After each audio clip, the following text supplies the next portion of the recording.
Chers pèlerins, mes amis, frères et sœurs, la scène d'aujourd'hui est particulièrement dramatique. C'est le récit poignant de Saint Jean sur l'arrestation de Jésus que nous lisons. L'action se déroule au jardin de Gethsémani. Jésus vient d'être trahi par Judas, saisi, arrêté et ligoté. L'oreille d'un serviteur du grand prêtre a été coupée. Tous les disciples de Jésus se sont enfuis. Dans un récit parallèle, saint Marc ajoute ce détail singulier du jeune homme s'enfuyant nu dans la nuit.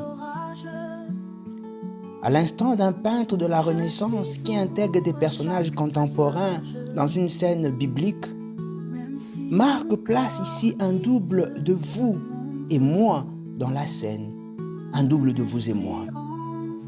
Le jeune homme est décrit comme suivant Jésus. Il s'agit bien sûr d'un code biblique pour désigner le disciple. Et que porte-t-il? Le mot utilisé en grec, syndona, désigne le type de vêtements portés par les nouveaux baptisés. Le message est le suivant. Être un membre baptisé de l'Église du Christ, c'est se mettre en danger. Être disciple de Jésus, c'est emprunter un chemin dangereux, un chemin qui ne manquera pas de contrarier les pouvoirs en place.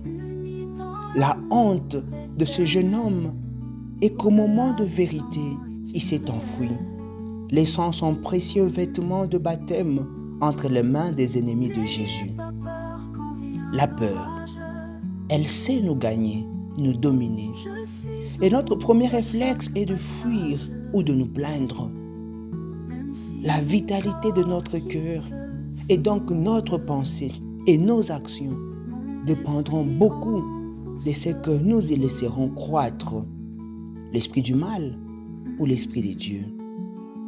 De plus, maintenir notre cœur en relation avec celui d'autres amis dans le Seigneur, voilà qui est la source des lumières et d'encouragement.